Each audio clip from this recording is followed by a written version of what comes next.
বান্দারে ও বান্দা শোনো, আমি আল্লাহর নিয়ামতের শুকরিয়া আদায় করতে দিবি, আমার আল্লাহ নিয়ামত বাড়ায়া দিতে দেরি করবে না। কথা বলেন ঠিক না বিঠি? আমার ভাইরা বন্ধুরা, যে কথা বলতেছিলাম, ওই মুসলমান আল্লাহর গোলাম না রে ভাই না।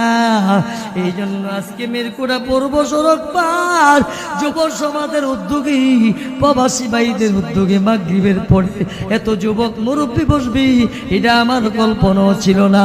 আল্লাহ আমার বাবারা ভাইয়ারা যেই বাড়িতে আছে বের বাড়ি করে আজকের দিনটা ফারেক করে, রাত্রিটা ফারেক করে মাহফিলে চলে আসেন। ওই ইমানদার মুসলমান হইতে পারে আজকের মাহফিলকে ওসিলা করি ময়দানে মাশরে আল্লাহ আমাকে আপনাকে মাফ করতে পারে। কথা বলেন ঠিক না বেঠি?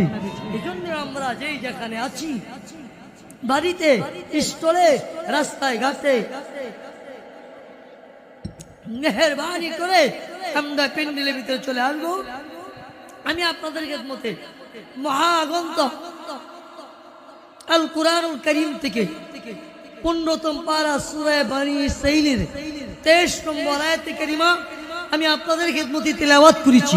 নবীজির অসংখ্য অগণিত হাদিসের বাণী থেকে একটি হাদিসের বাণী আমি আপনাদের খেদমতে তেলাওয়াত করেছি। তেলাওয়াত কিন্তু আয়াতে কারিমা নবীজির হাদিসকে সামনে রেখে স্বল্প সময়ে কিছু কথা বলার চেষ্টা করব। ওমা তাওফীক ইল্লা বিল্লাহ।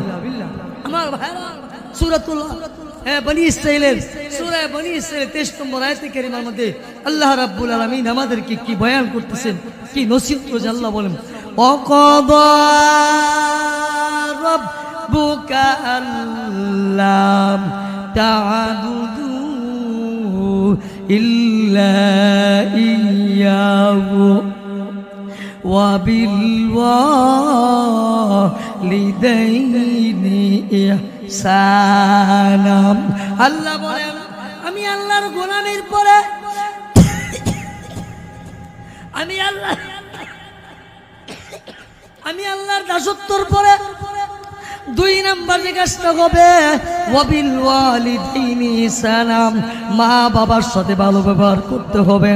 ওই ইমানদার মুসলমান। এরপর আল্লাহ বলেন, আল্লাহ বলেন, আমি আল্লাহর গোলামির পরে, আমি আল্লাহর ইবাদতের পরে 2 নম্বরে মা বাবার সাথে ভালো আচরণ করতে হবে। এরপর আল্লাহ বলেন, ইম্মা ইয়াবলুগান্না ইনদাকাল কিবারা আহাদুহুমা আও কিলাহুমা